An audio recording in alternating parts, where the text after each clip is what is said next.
আসসালামু আলাইকুম আরহামতুল্লাহি ওয়াবারাকাতুহু। কেমন আছেন সবাই? আশা করি সবাই ভালো আছেন। মইও ভালো আছি আলহামদুলিল্লাহ। চাপিলা মাছ দিয়ে কাঁচাকলা বোনার রেসিপি লই হাজির হয়ে গেছি। এই যে কাঁচাকলাটা ছিলা একটু বড় বড় করে পিস করে কাটটা হলুদের গুঁড়া দিয়ে মাইখে রেখে দিছি, যাতে হলুদের গুঁড়া আর কি কাঁচাকলার কষটা হলুদের গুঁড়োর মধ্যে বেরিয়ে যেতে পারে। আর অন্যদিকে মাছটারও সুন্দর করে কাটতে দুইটা রেডি করে রেখে দিছি। অনেকেই আছেন কাঁচাকলা সেদ্ধ করে রান্না করেন, মই আসলে সেদ্ধ করি না। মই এবার একটু গরম পানি দিয়ে কিছুক্ষণের লাগে রেখে দিই। তাই যে মুই গরম পানি দিয়ে রেখে দিছি। আর অন্যদিকে মাছটারে বাইজে নেবো, এর লেগে মাছটা রেডি করে নিতে আসি। এই যে নুন দিয়ে দিলাম মাছের মধ্যে, হলুদের গুঁড়ো দিলাম, মরিচের গুঁড়ো দিলাম। আমি ভালো করে মাখিয়ে নেব মাছটা। আসলে অনেকে জিজ্ঞাসা পারেন যে মানে গরম পানি দিয়ে ভিজিয়ে রাখলে কলা দিয়ে কষকষ, মানে কলা রান্নার পরে কষকষ লাগবে। আসলেই না, হলুদের গুঁড়ো দেওয়ার পরে কলা কষকষ লাগে না।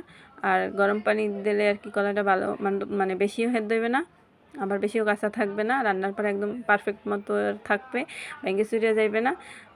অনেক সময় সেদ্ধ করলে দেখা যায় ভেঙে যায় রান্নার পরে। তো এই যে মুই এখন মাছগুলোর ভাজে নিতে আসি। চুলে কড়াই বয়ে দিছি, কড়াই তেল দেওয়ার পর তেলটা যে গরম হয়েছে এর মধ্যে এক এক করে মাছ দিয়ে দিলাম।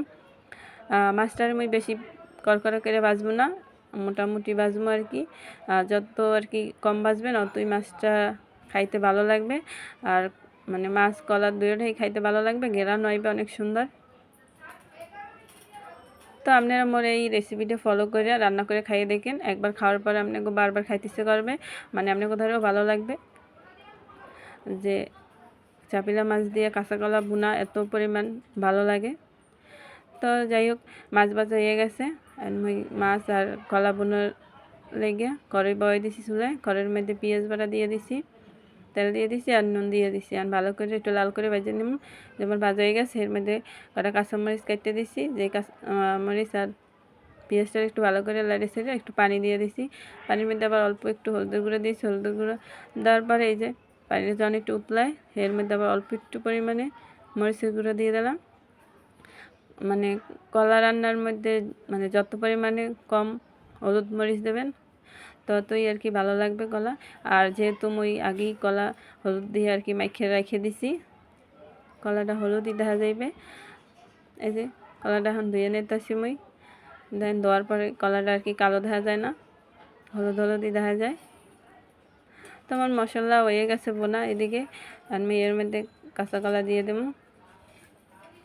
কাঁচা কলা দিয়ে দিলাম, এখন একদম ভালো করে বুনবো। কাঁচা কলাটা শুকনো শুকনো করে এলামও।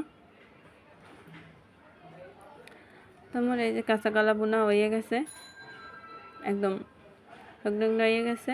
এখন এর মধ্যে মুই আবার পানি দিয়ে দেবো।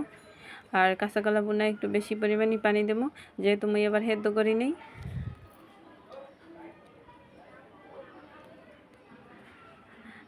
চুলের জালটাও বাড়াই দিছি। আর যেই ভালো করে উতলাইবে এর মধ্যে মাছ দিয়ে দেবো। তো এই যে দেখেন ভালো করে উতলাই গেছে। আর এর মধ্যে এক এক করে মাছ দিয়ে দিতেছি মই। মাছ দেওয়ার পরে আর কি চুলার জালটা কমাই দেবো।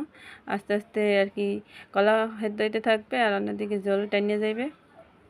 তাই এই যে জল টানিয়ে গেছে, মুই এবার একটু লাড়াচাড়া দিয়ে আর ধনিয়া পাতা কুচিয়ে দিয়ে দিতেছি। আগেই আমি ধনিয়া পাতা ধুয়ে কুচিয়ে রেখে দিয়েছিলাম। ধনিয়া পাতা দেওয়ার পরে আর কি একটা ঘেরানি আয় অন্য রকমের। তাই একটা ঢাকনা দিয়ে রেখে দেবো, আস্তে আস্তে জল টানিয়ে যাইবে। আর চাপিলা মাছ দিয়ে কাঁচাকলা বোনা হয়ে যাবে। এই যে দেখেন চাপিলা মাছ দিয়ে কাঁচাকলা বোনা হয়ে গেছে। আর চুলে দিয়ে নামাই নাম, কত সুন্দর দেখা যাইতেছে। আর কলাগুলো দেখেন সেদ্ধ হয়ে গেছে, একদম আস্তে আস্তেই আছে,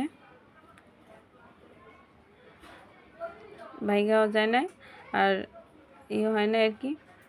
তোমার রেসিপিটা যদি আপনাদের দ্বারা ভালো লেগে থাকে লাইক দিয়ে সাথে থাকবেন পরের ভিডিওগুলো দেখার লেগে আর কি।